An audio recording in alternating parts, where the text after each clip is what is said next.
메르스 감염에 대한 우려가 확산되자 정치권도 대책 마련에 분주합니다. 새누리당과 정부가 내일 회의를 열어서 대책을 모색하고 새정치연합 문재인 대표는 질병관리본부를 찾아 방역 체계를 점검할 예정입니다. 또 내일부터 열리는 6월 임시국회에서는 황교안 총리 후보자 인사청문회 그리고 세월호 시행령 수정 문제 등 쟁점을 두고 여야가 격돌을 예고하고 있습니다. 국회 나가는 취재기자 연결합니다. 강정규 기자. 네, 강정규입니다. 예.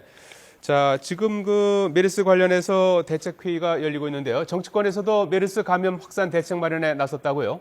네, 먼저 새누리당과 정부는 내일 국회에서 긴급 당정 협의를 개최합니다.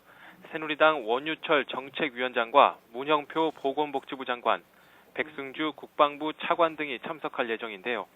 빠르게 번지고 있는 중동호흡기 증후군 메르스에 대한 정부의 방역 능력을 점검하고 오산 공군기지로 배송된 주한미군의 탄저군에 대한 후속 대책도 논의할 계획입니다. 이에 앞서 오늘 오후 새정치민주연합 문재인 대표는 충북 오송에 있는 질병관리본부를 직접 찾아갑니다. 양병국 질병관리본부장으로부터 메르스 전염 현황과 국립중앙의료원 등에 입원한 환자들의 상태에 대해 보고를 받을 예정인데요. 문 대표는 이 자리에서 정부의 미흡한 초기 대처와 구멍난 방역 체계에 대해 질타하고 보건당국의 철저한 대응을 당부할 것으로 보입니다. 자, 내일부터 6월 임시국회가 시작되는데요. 쟁점 현안이 많아서 여야의 격돌이 예상되고 있죠? 네, 그렇습니다. 새누리당은 국정 공백을 최소화하기 위해 박근혜 대통령이 미국 순방을 떠나는 14일 전까지 국회에서 총리 임명 동의 절차를 마친다는 목표로 야당의 공세를 막아낼 대응 전략을 마련하고 있습니다.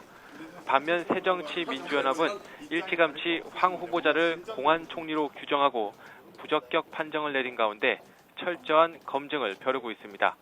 새정치연합은 당장 오늘 오후 황교안 총리 후보자의 인사청문회를 위한 대책회의를 열고 전략을 수립할 예정입니다. 청문회 일정과 관련해서는 내일 양당 인사청문특위 간사가 만나 조율할 예정인데요.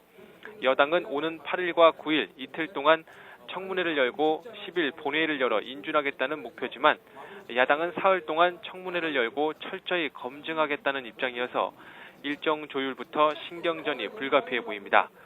증인 채택 문제 등을 놓고는 더욱 팽팽한 신경전이 예상돼 황교안 총리 후보자의 청문회를 둘러싼 여야의 기싸움은 치열할 것으로 보입니다.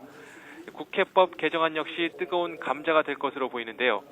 이미 청와대와 법제처가 국회법 개정안이 삼권 분립 원칙에 위배된다고 지적하면서 대통령의 거부권 행사를 시사하기도 했는데요. 여야가 6월 임시국회에서 세월호 특별법 시행령 수정을 논의하기로 합의한 만큼 여야와 정부 간의 3파전이 불가피해 보입니다. 이 밖에 법사위에 계류된 민생법안과 공무원 연금 개혁의 후속탄인 공적연금 강화 논의 등 굵직한 현안들이 예정돼 있어서 정치권은 또 한 차례 공방을 예고하고 있습니다. 지금까지 국회에서 YTN 강정규입니다.